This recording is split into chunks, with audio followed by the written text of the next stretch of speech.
So yun na nga guys for today's ganap. Saan niya kami mag-Dubai Mall, magdi-dinner kami sa Cheesecake Factory with our friends. Dito na kami ngayon sa Dubai Mall, naglalakad na kami from dun sa metro papasok ng Dubai Mall. Napakalayo kasi talaga ng entrance. As you can see, ang dami ring tao that night. Napakadaming tao dahil magra-Ramadan. So pag magra-Ramadan, ibig sabihin maraming nakasale talaga na items for cargo or for personal use. So, hindi rin ako mahilig mag-window shopping, pero pinapakita ko sa inyo kung gaano kalaki yung Dubai Mall. Ang Dubai Mall, ang pinakamalaking mall dito sa Dubai. Okay, siya ang pinakamalaking mall na marami kang makikita, marami kang mapapasyalan. Kung mahilig kang maglibot, ito para sa'yo ang Dubai Mall talaga dahil walkathon ka talaga dito to the highest level. Kasi nga, napakalaki niya, marami kang mabibilan, marami kang maiikutan, mabubusog ang iyong mga mata at mabubutas ang iyong bulsa. Ganun lang naman dito sa Dubai Mall. Yan. So, may unexpected ako nakitang friend, yung best friend yung asawa ng best friend ko. Nakita ko si Kevs. Hi, Kevs. Ayan, hindi nakita na video, hindi nakita na picturean. Pero, ayan, I'm happy to see you. Yan. So, nakikita nyo, binidyohan ko yung aquarium. Hindi ako masyado nakalapit sa Dubai Aquarium. Isa yan sa pinaka tinitignan o talagang pinupuntahan dito sa Dubai Mall. Dahil napakaganda talaga ng aquarium na yan.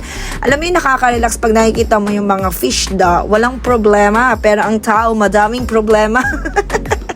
Diba? Kaya kailangan natin mag-unwind. Kailangan natin minsan sumama sa mga friends natin para naman ma-enjoy natin ang ating buhay. Hindi naman pwedeng puro work, trabaho, work, puro bahay, trabaho lang tayo, diba? So, ayan, dahil nga na-delay ang aming mga pagkikita, yung Christmas gift namin sa kanila, late din naming naibigay. Pero, at least naibigay namin. Natapos na ang Christmas, New Year, Valentine's Day. Ngayon lang namin naibigay. Ayan, natutuwa naman din kami na paminsan-minsan nakakalabas din talaga kami. Kaya thank you Kuya Abby, Ate Colleen and Ivy. Thank you for the bonding. Ang saya. Kasi kahit na talagang minsan na kami makita-kita, ang dami naming mga baon na kwento. Ay, sila lang pala. Charot! So, as you can see guys, yun yung mga in-order namin sa Cheesecake Factory. Good for ano na yan ha. Good for maraming tao na talaga. Hindi kami masyado umorder at hindi per individual. Kasi nga, last time na kumain at nag-dinner kami dyan, sobrang nabusog talaga kami at halos din namin naubos yung pagkain. At ayaw naman namin ng ganun. Siyempre, pinagtatrabahuan natin ang bawat diba? Ang bawat sentimo. Char! Sabi, may ganon. Ayan, so nag-enjoy ako dahil I love beef talaga at hindi nila makakalimutan. Laging may beef kahit ayaw ni Ivy ng beef. Ha? Sabi? Pero yun nga, naubos namin guys. Ang healthy rin kasi nung food nila dyan. Nag-order kami ng pasta, ayan, ng steak. Then, merong ding fish fillet. Ito yung kabuuhan ng Cheesecake Factory. Napakalaki niya. Iba't ibang lahi yung nandyan. So, mag-e-enjoy ka. Ang classy talaga ng ano. At hindi naman expensive, pero worth it naman yung talagang ilalabas mong pera para sa food mo. And then after noon, hindi kami nakapag-dessert dahil nga sobrang busog na kami at nag-take out na lang kami para naman pagka medyo nawala na yung busog namin, may makakain pa kami. And we decided na magkape. Ayan, dahil sa sobrang kabusugan, diba? Hyper ang lahat. Busog kami. So, nagkayaan kami mag-Starbucks pero hindi na sa Dubai. Sana sa Dubai. Kaso nga lang, ang dami talagang tao, siksikan.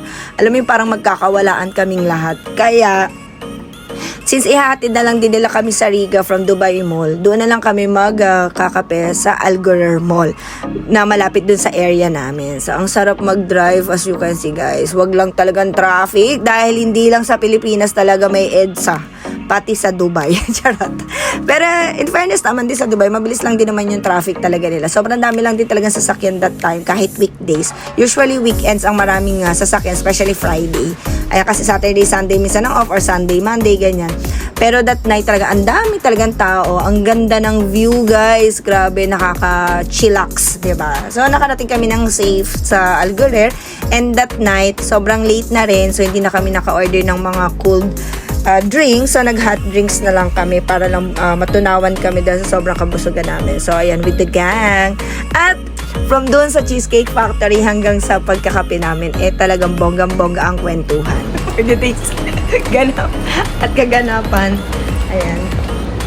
Shoot, nagulat ako kay ate girl doon sa may pinto namin, sa may gate namin. Kala ko no sa punso. Kamukha pa naman. Mukha pa naman duwende. Nagulat talaga ako. Parang, uy, paano? So, nagdadaldal pa ako niyan kasi nga, nagulat talaga ako kay ate girl mo. Ginulat niya talaga ako. So, yun lang. Thank you for watching. Mwah.